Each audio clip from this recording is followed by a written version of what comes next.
I couldn't possibly be knowledgeable about HEDIS, about total cost of care, about Medicare reimbursement and how bid works and how risk-bearing provider groups work and analytics and product and AI and technology if I had switched 5 times over the last 5 years. I only get that benefit because I'm incrementally building my knowledge on top of my previous knowledge base. So when I get 2% smarter this year, I'm 2% smarter than I was on a compounded basis for 6 years. So I think the other part is it looks bleak. You're gonna wanna quit. You're gonna wanna leave. It's human, look, and at some point it's toxic, it's wrong. Do those things. Don't be afraid to do those things and change. Welcome to Concept to Care, where we hear candid stories of success and failure, discuss strategy, and dive into the details that offer advice on what to do and what not to do in health tech. Whether you're a seasoned pro, growing your career, or just starting out, our aim for this podcast is to be relevant, real world, and tactical. We're dedicated to not only entertaining you all, but also empowering you with actionable insights that can be applied beyond the podcast, one concept at a time. This is Angela. And this is Omar. Welcome to Concept to Care. Today, we're excited to welcome Kevin Holub, VP of Product at Counterpart Health and former VP of Product at Clover Health. At Clover, Kevin helped scale a tech-driven approach to Medicare Advantage, empowering physicians with real-time insights at the point of care. At Counterpart, Kevin is leading the charge, bringing that very same technology known as Clover Assistant to risk-bearing provider groups and health plans beyond Clover's own membership. In this episode, Kevin unpacks how their tech is detecting chronic diseases like diabetes and CKD years earlier, what it really means to run an empowered product organization in healthcare, and how product teams can drive value in a space where outcomes might take years to realize. If you've ever wondered what it really looks like to scale a product org inside a publicly traded health plan, or how to build a tech that clinicians actually love using, this episode is for you. We hope you enjoy the show.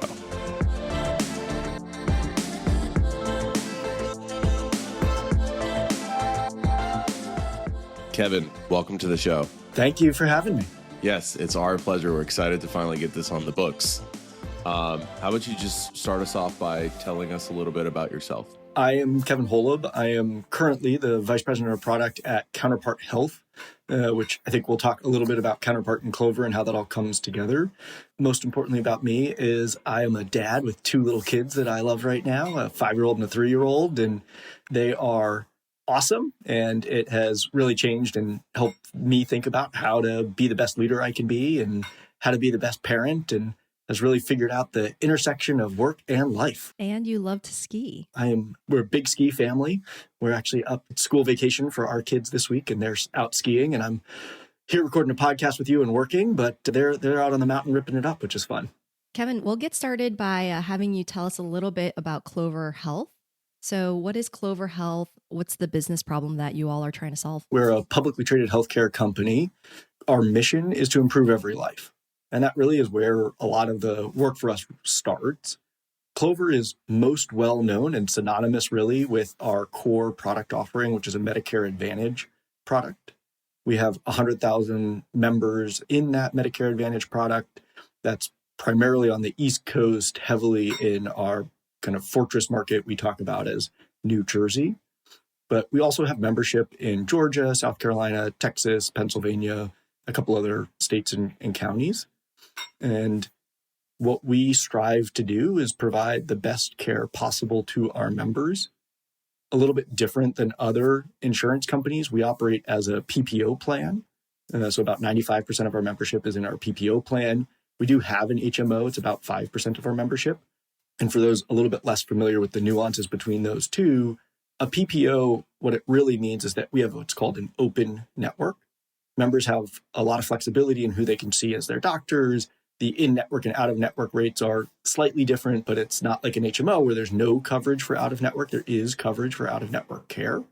So that means for us that our members get to go and see whichever doctors they want to go see. They can get the care that they want to go see. And that's pretty different in the Medicare Advantage market. And what we've been able to do as a company over the last really 12 years, the company was founded by Vivek Garipalli, wonderful founder, and he's still our chairman and awesome visionary leader, was to set out and do things differently. And that started for us by really investing heavily to build a technology product and build a differentiated approach to how Medicare works. There's a couple of models out there like that. I really respect what Oscar Health is doing. They're a great example of another technology-focused healthcare company. They've focused on the technology component internally to healthcare operations for them of their operating model and how they operate their insurance plan. We did it differently. We focused instead on building technology for essentially the physicians in our network and those that are accessing and caring for our members. And that technology investment is how we've been able to really focus and drive what I think is pretty impressive and exciting performance as a company. We're publicly traded, so you could see all of our results. 3 years ago, we lost $300 million. And in 2024, we're going to have positive adjusted EBITDA performance. Final results are coming in the next week or so, but we've had positive guidance all year. Our medical cost ratio is sub 80%. We have the industry-leading HEDIS performance in the country for any plan with 2,000 members or more. Again, for those less familiar, HEDIS is the way that CMS and the government measures quality of preventative care. And so we're really proud of those types of results in a way that is different. And it's all foundationally built around our approach to serving our members through enabling physicians with our software and technology. Feel free to tell us from either the patient or member experience or the physician experience. If I'm with Clover Health, how is that different with the technology that you all have built? This is not completely invisible. I think, we do a little bit to market and have some awareness of what our core technology product, we call this the Clover Assistant. They have some awareness of what that is. But the way that that really influences the membership is that the physicians that use our technology, so we have a lot of our in-network primary care physicians that use the technology. We also, as Clover, we actually operate 3 business lines. So we have our Medicare Advantage line. We actually run one of the largest in-home care practices in the state of New Jersey. So we have our own clinical action arm. We call that Clover Care Services. They're an incredible team of doctors and nurse practitioners that are going out in the home of our membership and providing care at the point of care there. And then we run our technology business. And so the way that our membership experiences the differences is, one, we have this wonderful in-home care program. It has amazing NPS scores, and members love the experience of having really a caring member of our clinical team in their home doing a holistic patient evaluation, truly trying to understand what's going on with that member and provide the best care possible. Those physicians, as well as our in-network PCPs, are then empowered with our technology product, Clover Assistant. And what we've been able to show is Clover Assistant really can help in a number of ways improve the patient outcomes. We've published a couple of white papers around how we can identify diabetes. Actually, in diabetes, we identify diabetes 3 years earlier on average, which means that a member is getting diagnosed with diabetes when their hemoglobin A1C is at 6.6 on average, compared to providers who don't have access to our technology. They're getting diagnosed on average at 6.9. That's a 3-year differential in timeline for most members. And then what's really important about getting diagnosed early is then treatment starts early. So we can then see in our data as well that members who get diagnosed with diabetes, they immediately see a spike in oral diabetic medications being prescribed. That then helps slow down the advancement and progression of diabetes. So less than 50% the members who get diagnosed with diabetes end up progressing to insulin, and less than 50% the members end up having hypoglycemic events. And that's true across a range of chronic conditions. We published another white paper on CKD. We diagnosed CKD 1.5 years earlier on average. And again, we're identifying that earlier. The eGFR, which is the clinical way to measure the kidney function there, that ends up attenuating the decline in the kidney, meaning members are living healthier lives longer. That then ultimately translates to managing the total cost of care of that membership earlier. We're treating those conditions earlier. They're seeing fewer downstream consequences of those chronic conditions. And ultimately, that then leads to our leadership on the HEDIS side and our quality side. Because we're identifying these conditions earlier, because we're treating them earlier, we're also starting and working around preventative medicine earlier. So we're trying to identify those conditions, and that then translates into those HEDIS scores. In STAR year 25, which is the most recent STARS years from CMS, our HEDIS score was 4.94 for our PPO plan, which is close to a perfect score is 5 stars, close to that, like essentially all of the different measures of HEDIS, we've been able to show that our membership is really performant and our membership is really getting wonderful early preventative care, which all of the credit for all of these things ultimately lies with those physicians. And what we've focused on is really, how do we build technology to give them the tools, the data, the insights that they need in intuitive clinical ways to help them care for our membership. And that's worked really, really well over the last couple of years. Kevin, that's incredible. I think that you all have really figured this out because it's not an easy thing to do. With the HEDIS and STAR, some of them, it's, you don't really have a window of opportunity or they can span a long time horizon. And so I think a lot of organizations try to do this well, and they try to implement the model as it was intended to have more preventive care, to find, chronic conditions and diagnose it earlier, to get people on the right medications. And it's challenging for a lot of organizations. And so what have you found that you've done that's different from what other people are doing? Like, what's the secret? I think our secret lies in a couple of things. The first is, so often the healthcare ecosystem is fragmented, specifically from a data perspective.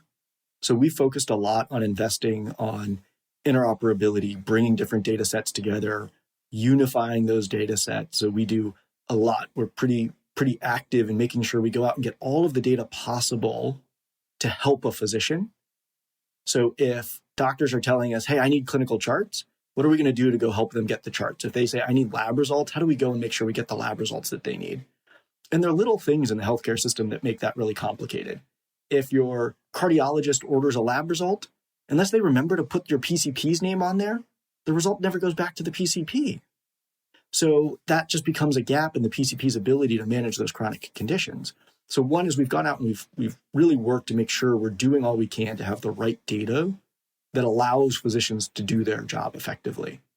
And then the second thing that we focused on is we run all that data through. So we've built a pretty large, interconnected, interoperable healthcare platform. We then bring all that data in, we deduplicate it, we normalize that data. On our side, we follow industry standards and best practices. We have a FHIR R4 normalized clinical data model that then runs through hundreds and hundreds of machine learning models. We have patents and true intellectual property around things like, we have a model for diagnosis suspecting, we have a model for medication non-adherence. Those are patented models that we have. Because what we're trying to then do is that key thing, pull those insights out and then give them to doctors in clinically intuitive ways. The goal from a clinical perspective is evaluating for the type of diabetes, the associated conditions, the clinical answers, and then the treatment of that diabetes. I think a lot of healthcare, we fall a little bit short. We say, oh, doctor, here's an ICD-10. What do you want to do with that? And doctor's like, ICD-10s are not conditions. ICD-10's coding. It's not relevant to clinical care. So get rid of that. We don't focus on those things. We focus on how do we actually think about there's a human in the room that you're seeing.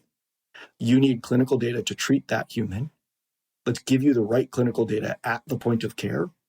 And that's key, is if you have that data at the point of care and our doctors are using our technology at the point of care. It's an EHR sidecar, so we integrate deeply with lots of EHRs. We also have a web application for doctors that are on paper charts or even the long tail of EHRs that we just can't reach. And they all get access to this technology. Some of my favorite quotes is we have a partnership with Duke Connected Care, a leading academic medical center down in North Carolina. Their community physicians and others are using our technology under Counterpart. And one of the doctors gave the quote, and we love this, of he was just so thankful to finally get the data for his membership. He works in a rural clinic. He's not on Epic. He's not on one of these larger EHRs where sometimes you can get a pretty good view of that, but truly in a web application, not an EHR integrated version. And he's just over the moon excited to finally have access to provide the care that he can. He's a phenomenal doctor.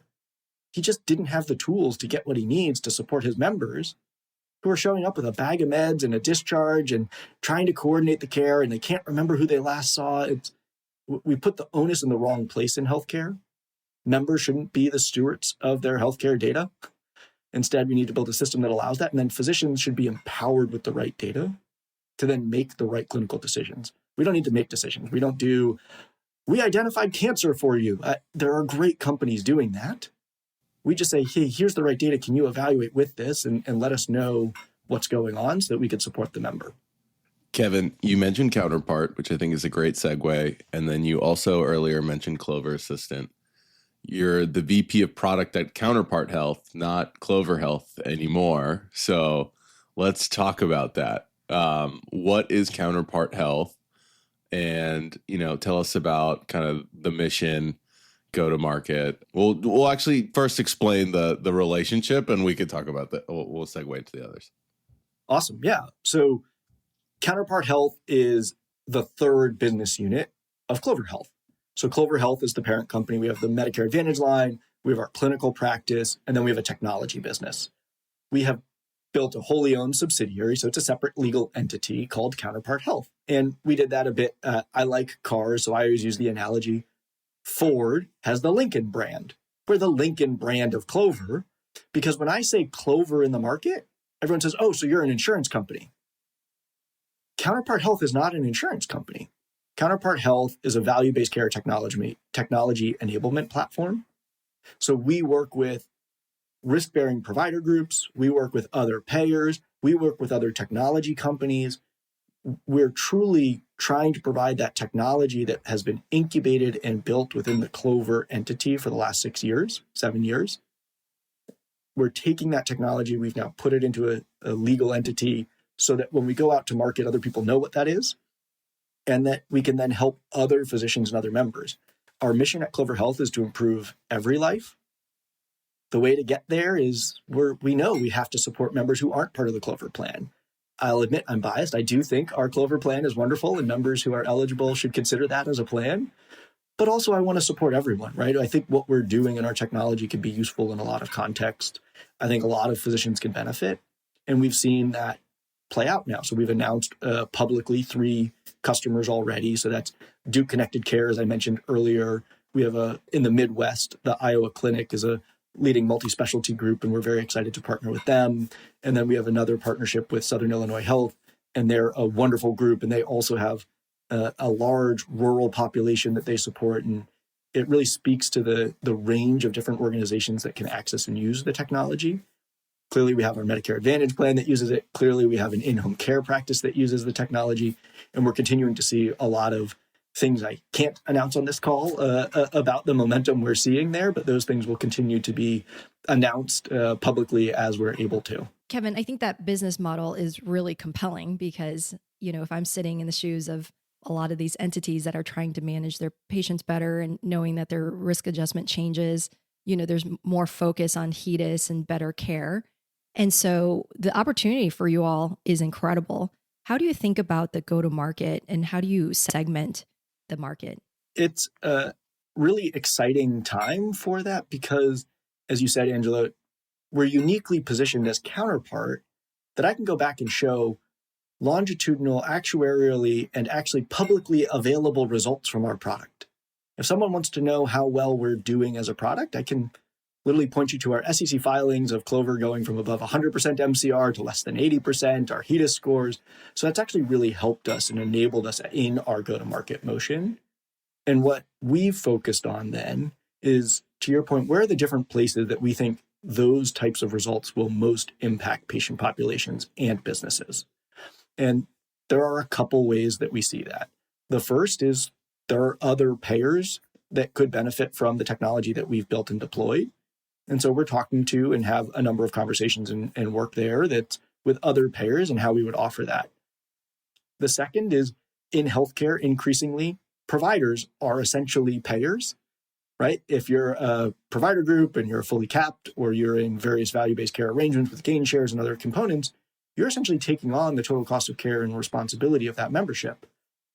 So a lot of provider groups are very interested in what our technology can help them achieve in those businesses. So we've seen a large number of risk-bearing provider groups that are interested in improving their performance in those risk arrangements, in those total cost of care arrangements, as well as improving their quality. Then the last group is there's a lot of physicians, and we actually see a lot of this in the Clover MA network, that are not highly sophisticated from a value-based care perspective necessarily. They're amazing physicians. They're caring for their membership. They have a couple of doctors in their practice. It's really hard for those groups to get to value-based care. There's a lot of investments you need to make. There's a lot of cost that goes with this. A lot of organizations are doing really impressive things there. I think highly of how many organizations are going about approaching that. But we have a model that we think works in that space as well. And so we're going and working with those smaller groups to help them get to value-based care outcomes as well. So we really think about it right now in those three areas. And I leave the right now there because we're early, right? We only launched Counterpart externally to third parties sometime last year. We've got a number of customers and a number of conversations that are continuing to evolve. So there's an interesting dynamic internally for us is that we're a publicly traded healthcare company and Counterpart is very early. So there's a different dynamic there. I don't say it's entrepreneurship. I don't say it's a startup within a company because I've been a founder. I know what that's like. And I promise it's not what we're doing. I love what we're doing. But anyone who says that hasn't really been at a company with 4 employees and no one knowing what the hell's going on. I've been there. This is different. But there's a lot of things about what we're doing on the Counterpart side that don't map cleanly to the way running a publicly held company works, right? I can't give you my 4-year roadmap. I just can't. Whereas on the Clover Medicare Advantage side, we actually have a better way to be able to think about what those long-term places look like. So we are willing and open and trying to figure out, as we're scaling up our go-to-market motion, what ultimately is the right place for product market fit. We have product market fit. We see that. But now in the go-to-market motion, there's a lot of ways in which we could fit into those ecosystems differently. And so we're working with a lot of different organizations. We're very open to being creative about how we can provide the technology, how we can partner with them in value-based care, how we can bring our expertise as a Medicare Advantage plan. And being a full risk entity, we can hold risk in Counterpart with groups. We're comfortable with that. But we can also work with groups that hold their own risk, and we're more of a SaaS and technology vendor, and we can support them there. So we have a lot of ways that works. Again, a differential benefit for us is we were incubated within a health plan. We know what these models look like. So we also have disproportionate resources to go out and try to do those things. Whereas I do think it's hard if you're a if you're a startup and you've raised even $50 million, that's nowhere near enough to hold risk, right? I think Vivek was a visionary founder. We've raised more than $1 billion of capital and until this year hadn't made money. It's hard to get to risk. It's hard to be that sophisticated and scaled. So our ability as an entity to be able to do that also allows us to be thoughtful and partner with organizations appropriately so that we're not trying to force a small practice with 200 members that are eligible for value-based care programs to hold risk. That doesn't work. You need a larger aggregated risk pool that can make something like that effective. So that's been something as we think about our go-to-market. How do we support all of those different groups? And we will meet our customers where they are so that we can really help them achieve the types of results we've seen in our own patient populations and within our customers now, how they can get that same benefit. So Kevin, I think what you're saying is really interesting. So you have this health plan arm, and then you have Counterpart Health. When you're planning your roadmap, are there considerations to how, if you help other risk-based entities or other health plans improve, that it might be disruptive innovation for your health plan business because it hinders Clover's ability to attract new members, right? We do have conversations around what cannibalization could look like ultimately within the Medicare Advantage side. Now, part of setting up our legal entity is putting in the appropriate firewalls. So for instance, the CEO of our Clover Medicare Advantage plan, Jamie Reynoso, she's wonderful. She's amazing. I love working with Jamie. There are some calls where I just can't talk to Jamie about certain things. So to some degree, yes, that's a consideration. That's something that Andrew Toy, our CEO, and Vivek, our chairman, we talk a lot about strategically. How do we organize this, that we do this effectively? Right now, the quick answer I'll give is we've got about 100,000 members in New Jersey, Georgia, South Carolina, a couple other markets. The Medicare Advantage market is in the millions and millions of members. there's a lot of places that we can go that don't run into that conflict. So for now, we're in the fortunate blue ocean strategy moment where we don't have to make that trade-off deeply. And so that's what we're doing. We're just trying to avoid that conflict right away. At some point, there are those considerations. And that is really where we come back. And I love working at Clover for this. We are rooted in the mission of Vivek from when he started the company to improve every life. At some point, whether we do that through Counterpart or Clover or anywhere, the whole company is aligned that that is our mission. So we'll work through those problems and we'll try to solve that. For now, fortunately, the market is big enough. We don't have to worry too much about that overlap. Kevin, when we first met, it was a bit over a year ago, and we were talking about empowered teams. And I think it was timely because there was some content that came out on Lenny's podcast about feature factories. And then you told me a story about when you had first joined Clover. Can you set the stage for us? Can you tell us about when you joined Clover, what your role was, and then how was product being built and what was the culture around product? So I joined Clover 6 years ago. I was hired as a senior product manager for this new product that we were trying out. It was this thing called Clover Assistant. We had a handful of doctors in New Jersey using it. And the goal was, hey, can we figure this thing out? Can we get to product market fit? Can we make this work? How do we go do that? Like many startups, it was founder-led, right? At that day, Vivek, Andrew, they were calling the shots. They were the ones with the idea. They were the vision. They were trying to set this up. As a senior product manager, my job when I came in, Vivek or Andrew wanted to try to do something. How do we make it happen? Right? That's a good way to operate a company when you're a startup. That's what you need to do. Now, we talk about that a lot in the product org and in the product world is that's a feature factory. I think there's a little bit of a negative connotation around that. In some places, I agree with that. That's a bad way to operate a product organization. If you're a large organization, you're spinning out features. Well, there's a time and a place.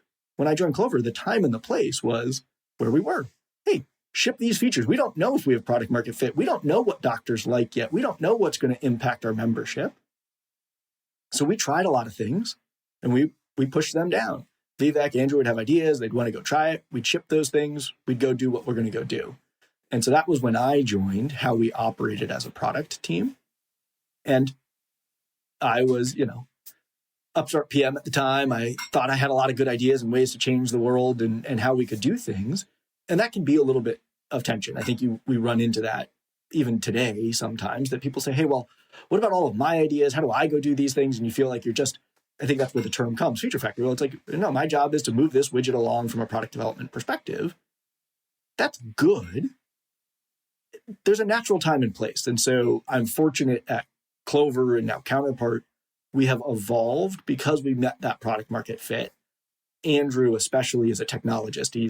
He former founder himself. His previous company, Divide, was acquired by Google. He understands product. He understands technology and knew, hey, we've got to evolve from this feature factory out. And so I was fortunate that as I was working with Andrew, saying, hey, can we work in a different way? Can we try to move away from a feature factory? Not to be mean, Andrew and Vivek, but they needed to start focusing on other things. Product was starting to work. Clover Assistant was working. We were growing. I didn't need the only ideas to come from them. And so we worked on resetting the expectation where Andrew and Vivek set the roadmap of what are the things we want to solve for? What are the outcomes? And they said, okay, go solve this outcome. And what we started doing was slowly and specifically, not the whole org, not overnight, we stopped working one way and started working the other. We said, okay, here's one problem. Let us start testing this other way to operate. And we started testing that other way to operate on that problem. And pretty quickly what happened is we'd show up to that weekly meeting and we'd have results from the last test and we'd have new ideas. And what we kept showing up now is like after 2 or 3 or 4 meetings, Andrew and Vivek didn't have the next 12 ideas and we had the next couple ideas. And the results that we were starting to show were from the ideas that we were shipping because we were a little bit closer to the problem and started getting more of the insights because Andrew and Vivek were spending 30 minutes once a week doing product with us. And then they were spending the rest of their week being executives reading company.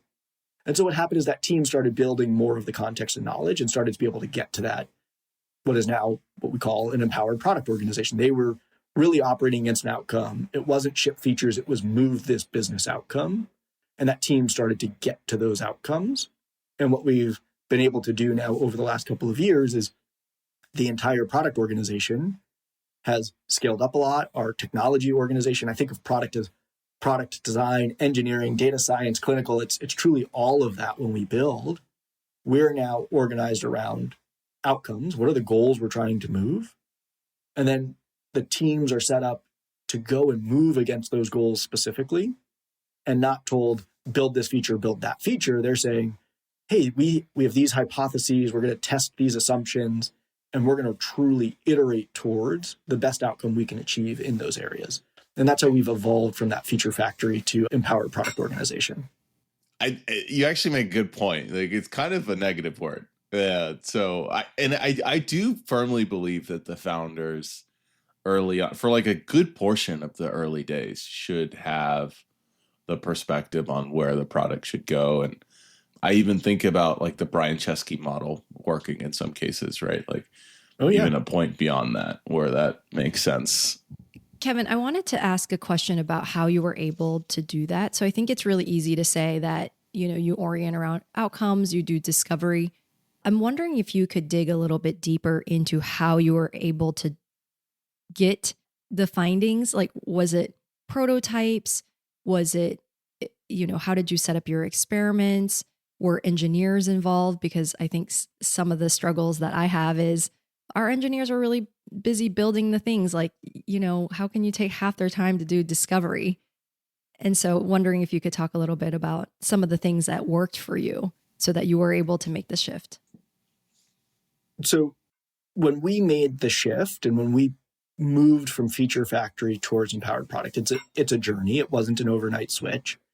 And it started, Angela, in one specific area where we did have pretty good understanding of instrumentation. We had pretty good metrics.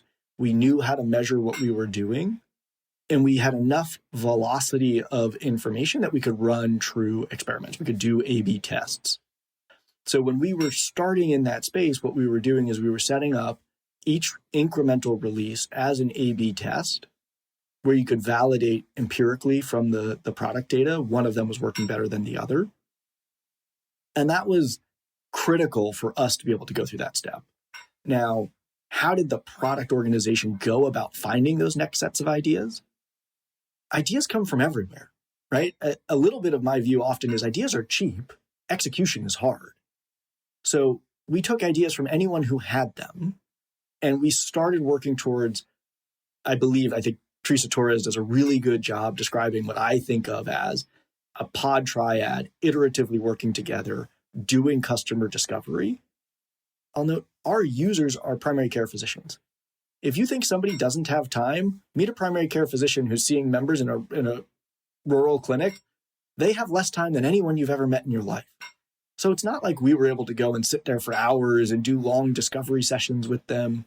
So we found alternative ways to do that. One, we got lots of user feedback where we could. So when we had opportunities to talk to our users and physicians, we did.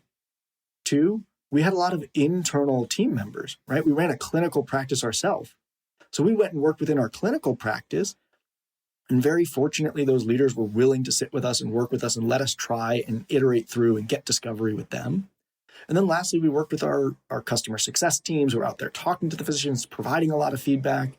We talked to our internal clinical teams. I have had the pleasure of having 3 remarkable chief medical officers that I've gotten to work with over my time at Clover, each of them very experienced in primary care, knowing what can work there.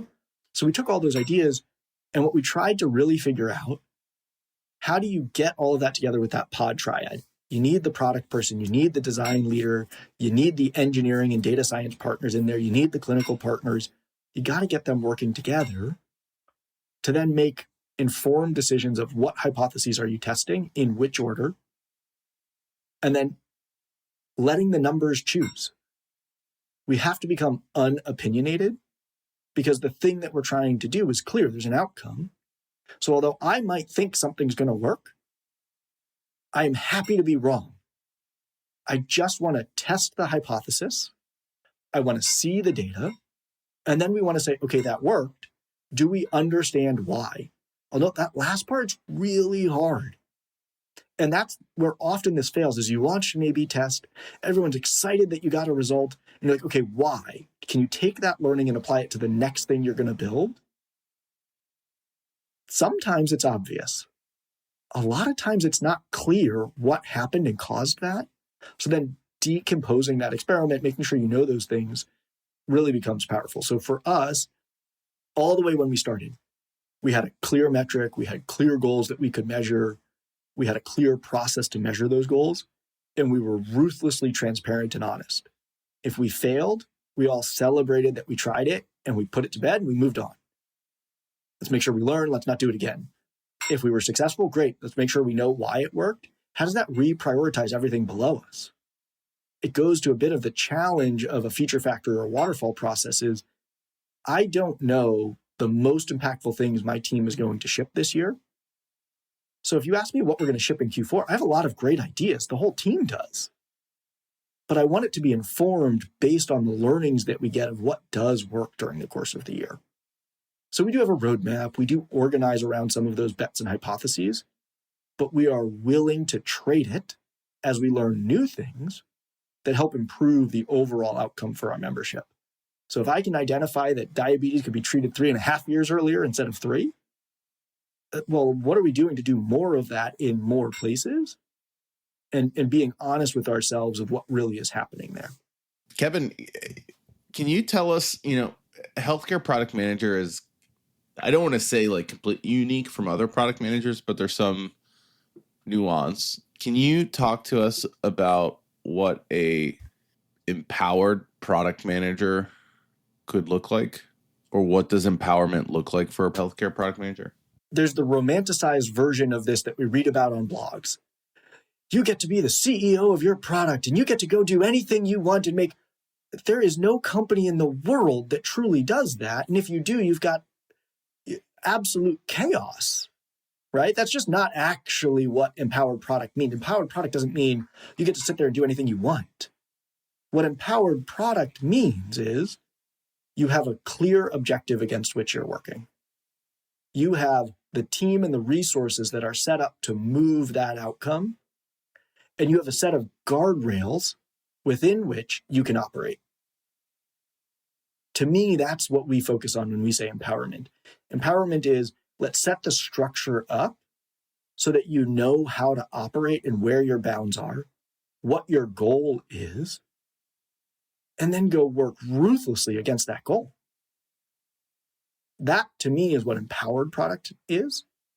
Now, in order to be effective at that, in my mind, it's really about thinking hard about knowing who your users are, knowing what your business is, and knowing the intersection of those two.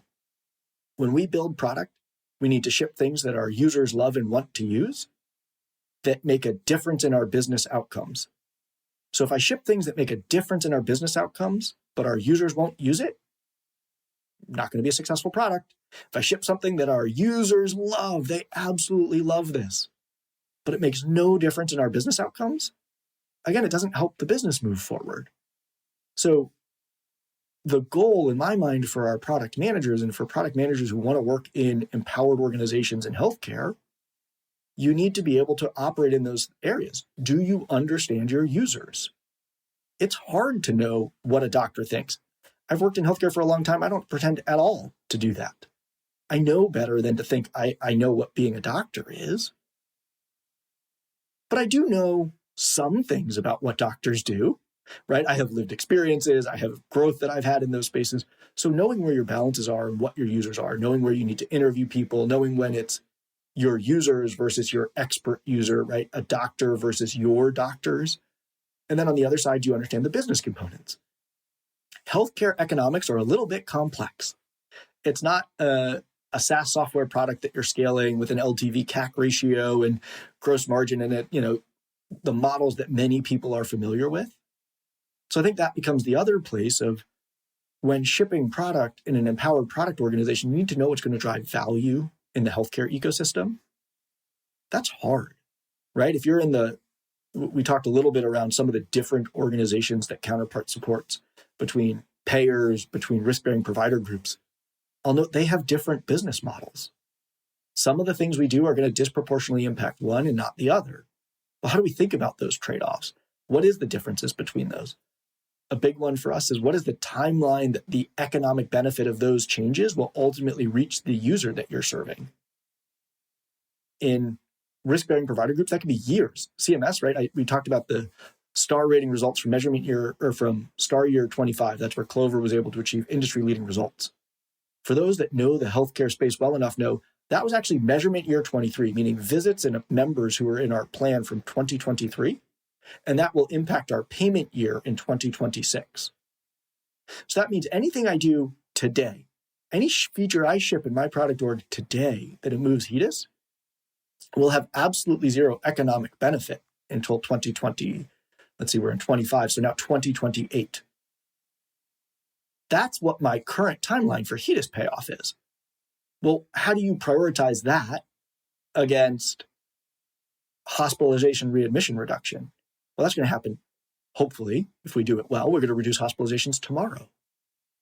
Well, there's a lot that goes in there. Well, if you're an empowered product manager, unfortunately, my ask to you is you need to understand that a little bit. Now, the balance is, again, in a well-organized team, hopefully, not everyone needs to know all of the context for all of those decisions. And that's where the false idea of CEO of the product comes in. At some point, I need people to be at that level. But at a lot of places, hey, let me set up the goals, the structures, the confines for you. So a good example is we have a pod that works on a lot of our stars and HEDIS measures. They're not accountable to the financial impact of those changes 4 years from now. It's just the math is too hard. Instead, we set up local goals for them that make sense. And what we've done at the leadership level and the company level is we've set our investment strategy that we're going to put this amount of investment in those areas. So that's my job, and that's the job of leadership and product leadership, is to work with your company to set your objectives and priorities and then break those down so that empowered product teams truly can execute and operate against those. So I think for an empowered product manager, a lot of the work is figuring out the 80-20, figuring out your user in your business in your area, your domain, right? If I'm that PM, she's working really hard on HEDIS and STARS work. And I think she probably does know, she's wonderful. She knows a lot of this. But also she's probably not going to be the person that knows everything about what is the risk adjustment cycle and how does total cost of care and MedX work and how does physician user experience optimize for all of these different workflows and how does clinical data flow in all of these areas and how there are just so many different domains. A big part of, I think, what becomes successful for early stage or mid-stage product managers is becoming knowledgeable in the domain that you're set up. And in an empowered product organization, hopefully that's one area, and you can really succeed in that. The failure mode often is trying to do everything. I think that's often where the failure comes through, and that's both on leadership level, that's a failure at the leadership level if we don't do a good job setting that for our teams. And then for individual product managers, the failure is trying to be the expert on everything all at once. I like the way that you frame that. And I think you've hit it a little bit because there is this tension between your short-term investments and then making sure that you're focused on your longer-term initiatives and things that just take a little bit longer to build. One of the things I know we talked about is the McKinsey 3 Horizons framework for being able to manage that. Can you break that down for us and how you think about it and how you use it? A challenge often is in those different timelines. So the McKinsey 3 Horizons framework is an interesting strategic framework that McKinsey has put out there that I think is really helpful for managing and thinking about your balance of what horizon of work are you impacting. So what they mean by horizon is timeline. So the first horizon are things that are going to impact in the short term, have 6, 12-month type impact. The second is in that medium term. What's 1 to 3 years away? And then the third horizon is what's beyond that? What are the things that we potentially couldn't think of now, but really are probably happening?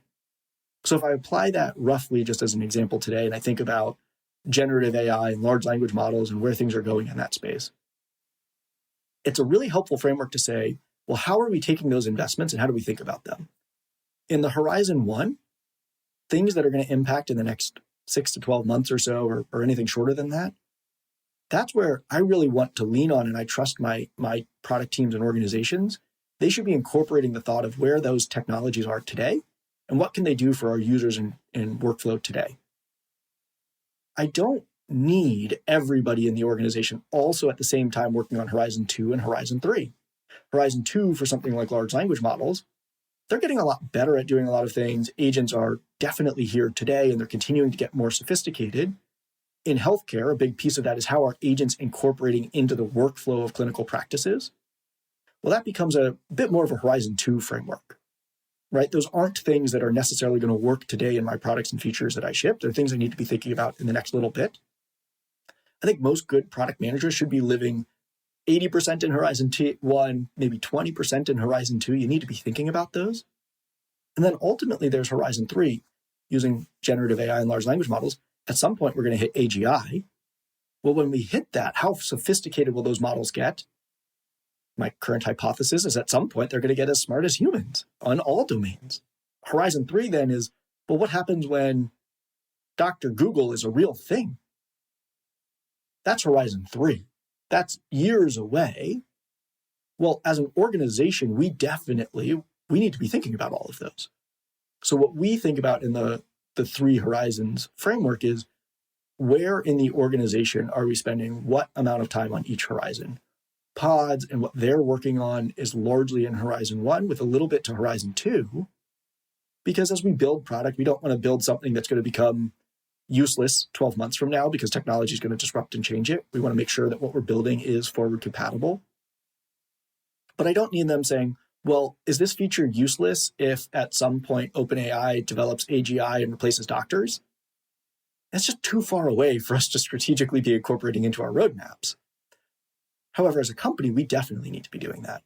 So what we've done, and we're a little bit larger than many startups at this point. We're a publicly traded healthcare company. I've got the benefit of a large enough organization. So at the leadership level, what we've done is we've said, what percentage allocation of our investments do we want to make at those levels? We have a team that is working on Horizon 3 things. We're focused on, well, what does happen and what could our user experience look like if we have these truly disruptive changes that are going to come over the next couple of years start to play out?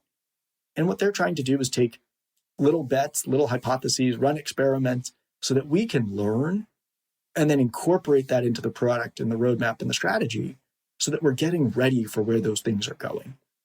And so we think about those different horizons, and that then comes back to how the pods are organized in their goals and where they're trying to focus. Most of that work typically is Horizon 1.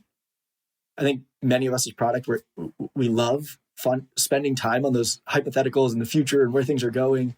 It's fun to spend your time in Horizon 2 and Horizon 3 for sure. But often they're not ready for mainstream. They're not the right. And so it's a tension that we want to make sure we're thinking about investing and learning those pieces and incorporating them appropriately into our product roadmap and funding levels.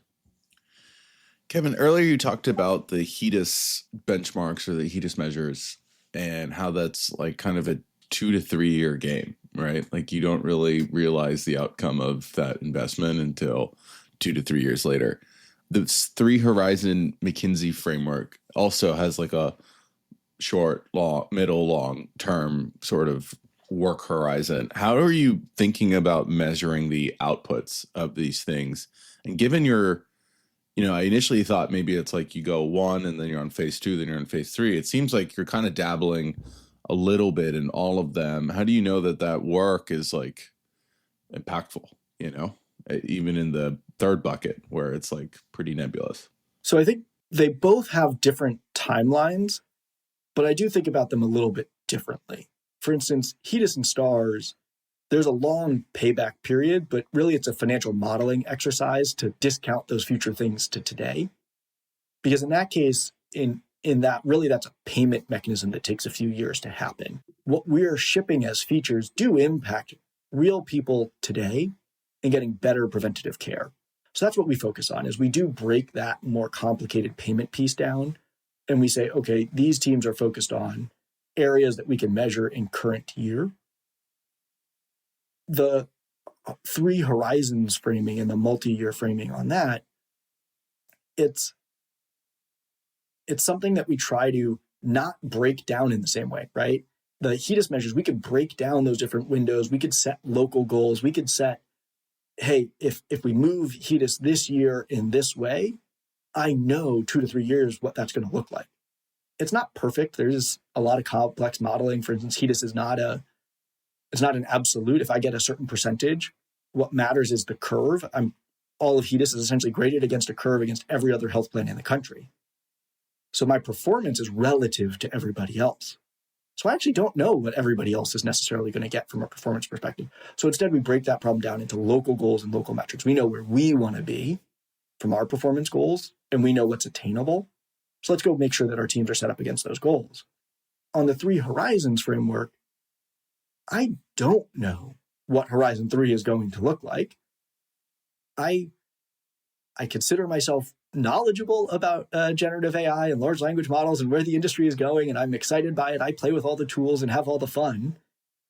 But I don't know if I could predict when we're going to get to AGI and when that will ultimately get to the point of replacing doctors or something like that. And I'll note, I don't think that's actually going to happen in any realistic, even Horizon 3 timeline, right? I think my opinion is it's going to change the way doctors operate more than it's going to replace them.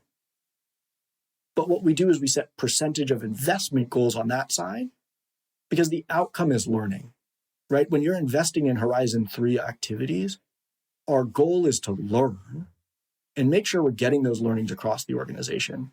So the teams might be working on new LLM frameworks and tools and technologies. They might be working on other investments that we think are really disruptive, where the goal is for them to be able to learn it enough that we can break it down, that our pods could start using in Horizon 1 and Horizon 2, those concepts and ideas to build a better product experience for our users and our business. Thanks for sharing that, Kevin. One of the things that we'd love to talk to you a little bit about is also, how you go from being a startup senior PM to a startup VP of product. We'd love to publicly traded. Yeah, exactly. You're kind of a big deal. Not go that far. Can you tell us a little bit about your career trajectory? And if someone is listening, maybe they're an independent contributor in product, what would you say to them? There are a couple of things that I've had extreme fortune and luck in. And I think that is true for anyone who's been able to ride a career growth like I've been able to. You've got to meet the confluence of your personal growth, the company's growth, and the product's growth all at the right time. So first, be nice and kind to yourself that you are not the only thing that contributes to what this happens, how this goes. I'm extremely fortunate. I joined Clover at the right moment for my personal growth to match the growth of the company, to match the growth of the product, to match the growth and maturity of the organization, where as I kept maturing and growing professionally, the company needed someone in that next level, and they identified and said, hey, Kevin, you are right for this. Let's do this. I've also been fortunate that I had ultimately a very senior leader in Andrew Toy, who's now our CEO, who understood product, who was able to help go through that progression and make sure that I always had those opportunities in front of me. So the first thing is knowing that there are things you can control and there are things you cannot. My career growth, joined as a senior PM, it was a new product. I started as the product manager for our data science and our data platform and have grown to expand my skill set a lot that I do currently lead our user research team, our design team, our application support, and lead our analytics. That growth has come not because I knew all of those things when I joined, but I was able to learn those as I went. I refined those skills and knowledge, and I was able to incorporate them into my ability as a product manager and a leader. So if you're a current IC, if you're looking to have that growth to get to the senior leadership level, the first is trying to find a fit in a company that will have that growth. Now, good luck. You and every other product manager and every VC in the market is trying to find that. It's not easy. You're just, that's what I mean. There's some luck component there.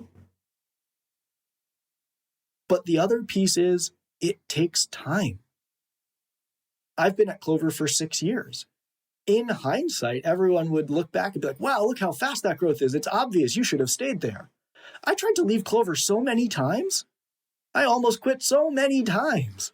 I've been fortunate that I have had great bosses. Andrew, our chief people officer, Rachel is amazing, have talked me out of that a few times.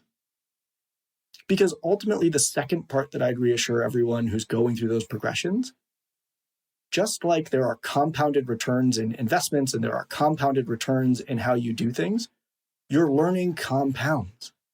I couldn't possibly be knowledgeable about HEDIS, about total cost of care, about Medicare reimbursement and how bid works and how risk-bearing provider groups work and analytics and product and AI and technology if I had switched 5 times over the last 5 years. I only get that benefit because I'm incrementally building my knowledge on top of my previous knowledge base. So when I get 2% smarter this year, I'm 2% smarter than I was on a compounded basis for 6 years. So I think the other part is it looks bleak. You're going to want to quit. You're going to want to leave. It's human. Look, and at some point, it's toxic, it's wrong. Do those things. Don't be afraid to do those things and change. But no, the more often you change, the more often you reset your baseline, you lose the benefit of compounding, and you have to go through a bunch of things again. Just like setting up a new product takes some time to go ask your engineering team how long it takes to spin up a dev environment and get a dev environment going and get your environments working and get your analytics working and get your system running and publish to the DNS and make sure Cloudflare remember to update all your systems. There's a startup time. Well, think about that for your product career. When you go to a new company, I know, Angela, you've just switched jobs. You know this right now. It's so hard to get up to speed. You spend 6 to 12 months getting to, I'm not drowning. To be able to get to the learning phase, to be able to contribute at that next level for a company, remember, you've got to provide benefit back to that company at that next level. You've got to get that benefit in time. So it's hard. I think the benefit often is in compounding. I love Angela Duckworth in Grit and the way that she talks about this. There's a bit of that. And I'll admit, a lot of luck that if you're gritty and you stay at the right company, it ultimately is successful, and not that you stayed at the right company and you were gritty and ultimately the company failed. Although you can get a lot of learnings out of those failures, but it's hard then to have as much career progression necessarily in those scenarios. So I think there's a tough balance there, and I'm very empathetic to all of my peers and friends. I've got tons of friends that, if I look back 6 years ago, we were all equal. I don't think I'm disproportionately better than many of them or any of them. I fit the right company at the right time where my skill sets grew at the right way to get me to the right opportunity. I'm proud of what I did, but I know I could have been the same, switching jobs every couple of years and been unfortunate that my startups kept failing. So I kind of hitched to the right wagon and got to ride that rocket ship. And I invested in myself. I grew. I learned the things I needed to do and got better over that time as well. I was clapping. I was on mute, but I was clapping for parts of that. I especially laughed and you were like, I tried to quit so many times because I recall moments where when I was an ICPM at a really fast growing startup, it'd be Friday and I'd spitefully submit an application to another company. It'd be 9 p.m. on a Friday and I just wrapped up work and I'm like, let me just put some apps in somewhere. And by Monday, clarity had kind of settled in. I'm like, no, I can do this again. And that went on for a while before it was not drowning, as you would phrase it. It's very real, and it's human. It's okay, right? I know I talk to my team about this all the time. It's not your job as the individual or the employee to be committed that your opportunity is in front of you. Mm-hmm. It's the company's job to make sure there's an opportunity in front of you that matches your growth and your opportunities and all of that. But also, you've got to be there for that opportunity to exist. Right. You said something really cool, and then you kind of preempted the question, but I'm going to ask it anyways. You said you found a company and you matched its growth and trajectory. So you kind of grew with the company. For the ICPMs who are listening to this, if you were to give advice on how to kind of gauge or identify these companies, what are the signals or the things to look for? As I think about the opportunities, the signals that you're looking for is the stage of the company, is the maturity of the organization that exists there, And what you're trying to find is somewhere that 2 or 3 years from now will grow to some degree that they're going to need more senior roles, right? Product is tough. We're a pretty flat hierarchy, especially the last couple of years. There's been the reculling of orgs that have grown with managers of managers of managers of managers. That's not effective. There are other ways to operate. I think that's a lot of where Marty Kagan and the product model really fit in, is organizing by pods and teams means you need less of these managers handing down requirements and teams are able to go execute. Well, that means there's just fewer layers of leadership opportunity that exist at most companies. So you need to find a company that's going to have that growth stage step where you could be that person. So there are two styles of that I end up seeing a lot of people considering, and I've considered, is one where they're hiring a senior PM or a PM where your hope is you can become the VP in a little bit, but they don't have one. That can be a path. You can definitely do that. If you're doing that, what I'd make sure you're thinking about is, what's the timeline that they're going to need that VP? And will you be able to demonstrate in the short period of time, not your command as a senior PM? Because what a senior PM does and what a VP do are different roles. You're going to have to be able to show that you can do the VP role. So you're going to need to be able to demonstrate that to that company. Well, the alternative path, also challenging. You join a senior PM, you've got a great product leadership and others. How long will those product leadership people be in their roles? They could progress, right? I'll note this has happened for me. I've gotten more and more senior. I was a director at one point, and then I got promoted. And well, now I've hired directors. So one way is I grew. So at a startup, your VP or your product leader could grow and there could be new room under them. Or at some point they'll leave and then you would be eligible to get their role. So those are the two things, like, as far as I can tell, that you could possibly get to those types of growth paths. So what you're looking for typically is I think, a mid-stage company, right? If you're going really early stage, your only job in product is product market fit. Can you run shit tons of experiments to see if something sticks? That's a really important skill set. You need that at every company at every scale, but that's early stage what you're going to look for. I think most people looking for that type of career progression, usually your senior PMs, you want to find an organization that has product, that has some systems in place, where either there's opportunity for you to become the leader over time because there's not someone there, or there's a path for you to follow a leader and ultimately replace a leader who's in that current seat. Kevin, if I am an individual contributor, I'm at a startup, we are a feature factory, what do I do? Because I do want to become a leader. Maybe I'm a little bit impatient. I want to get things going. I want to sort of approve my worth. What are your recommendations? The first recommendation is make sure you align with your senior leadership, usually your CEO, around, are you ready as an organization to start moving into that model? Because you can do it yourself. You can live within a feature factory and try to optimize yourself. But what will happen is you'll run into roadblock after roadblock after roadblock. The first step is do try to align with senior leadership. Hey, can we find a place that we could test this new way of working? That you have a clear goal that your business leader is excited to see moving. There's going to be somewhere, right? If you're at a consumer digital health company, it's going to be on customer acquisition. You've kind of gotten past that hump. You're a later stage company. You no longer have product market fit questions. It's, can you optimize it? Great, go to that spot. If you're at a value-based care organization, can you figure out something in your data systems to be more efficient? Or find a place where there's a clear goal that the business wants to move something forward on, and propose operating in that space as the place that you're going to start. If you get the CEO level buy-in, or your senior leadership, if they can get that buy-in for you, and then set a goal. What are we trying to do? It can't be a nebulous thing. There really need to be some numbers, because if it's nebulous, it's hard to prove it's working or not. So find a goal, find a metric, find a place that you could start optimizing, and then start organizing your work around that way of thinking. What is the metric? Make sure you understand how the things move. What are the levers that move that metric? And then start building a backlog of bets that you can quickly and iteratively test. If you start building a 6-month roadmap, you're done. You're never going to get the time and the buy-in from the organization to go for 6 months when you're a feature factory on one idea. What can you ship this week?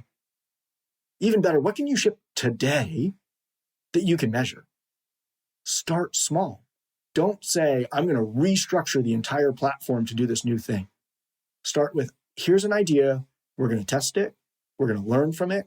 And we're going to show the results. Well, now the hard part is you've got to now have 10 more of those ideas ready, because tomorrow you're going to do it again. And then again, and again, and again. And you've got to build the intuition of the organization. You're going to build the results. So your goal, if you're a senior PM, you're joining that company, you want to be the rocket ship, you want to be the catalyst for growth. What the company needs is a product organization that can operate as a product organization where the CEO doesn't have to be the feature factory. Your job is to show you can help the organization do it. The way to help do it is by proving in your domain that you're working on, you can achieve those results, and that you can set the system up as you're going, that other teams can start replicating that model. So that is really that key. And so my recommendation, and this is how we did it, this is how, as a product leader, I helped get our organization there. Back to the trying to quit. I went to Andrew, I said, hey, I think I'm done here. I just don't know how to, you don't need me anymore. And he was right. He was right. I don't need to be there. He had all the ideas. If you just wanted executors, let me build a team of executors and keep running that way. But his goal was to scale the team and to grow the org, to build what now is Counterpart. And he said, no, I need a product function that can run like a mature product function. So we started. We picked a number. We started operating that way. We were aligned. Although I don't recommend going to your boss and saying, I'm going to quit if you don't do this. That doesn't actually work. Ultimatums are bad. But finding the framing to get that buy-in, get that buy-in, get the support. And it takes time. Although for me, I was 3 years in before we even got to that point. I had built a lot of credibility and trust within the organization. They saw the results we could deliver. And we were empowered then with a small place. But we proved it. And we proved it. And then for me, as any ICPM does go through that growth, I was set up then to be able to take that model, replicate it, and scale it. That became my new role as product. As again, being a really good senior ICPM is not the same skill set as being a director, is not the same skill set as being a VP. So how did I apply and grow into the next step of getting other people to be able to replicate those skills and build that model? How did I set up the team to go and do those things? Because in an empowered product organization, I can't do it myself anymore. The goal is each of those teams are set up to do it. And so it's an IC going through that progression. That's really the key. Kevin, so this is all very exciting. Got a lot of information here. What's next for Counterpart? What should the audience be on the lookout for? Counterpart's growing. We've got a lot of growth. It's an exciting time for us as a product and a team and an organization.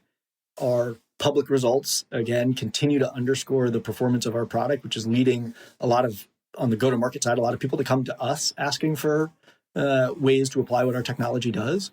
So I think next for us is you're going to see more and more, hopefully, announcements of new customers and new pilots and new programs continuing to spin up, and more members that we can ultimately support in our mission to improve every life.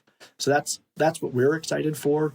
From a product and technology perspective, we talked a little bit around those three horizons and where Gen AI and large language models are and machine learning. We're a machine learning native company. We built a lot of machine learning and AI. And so from a product perspective, we're focused a lot on how do we make those tools work effectively for primary care practices? How do we make those work effectively for patient care? We focus a lot on safety. We focus a lot on doing those in ways that are explainable, understandable, and truly can deliver impact. But there's a lot there, and we're leveraging a lot of that technology internally. And it's really exciting for us to keep seeing what can happen on that front. So on the business side, a lot more growth, a lot of opportunity for us to keep going in those sides. From a product perspective, I'm very excited about continuing to incorporate artificial intelligence, Gen AI, and other technologies into the workflow in ways that truly improve primary care efficiency, improve the joy of medicine. Doctors are often dealing with a really shitty environment of technology. How do we make that not shitty for them and make them really feel the passion again of that human connection of what doctors are just incredible at, which is truly helping us stay healthy and get healthy when we have a problem? And how do we as a technology company support them?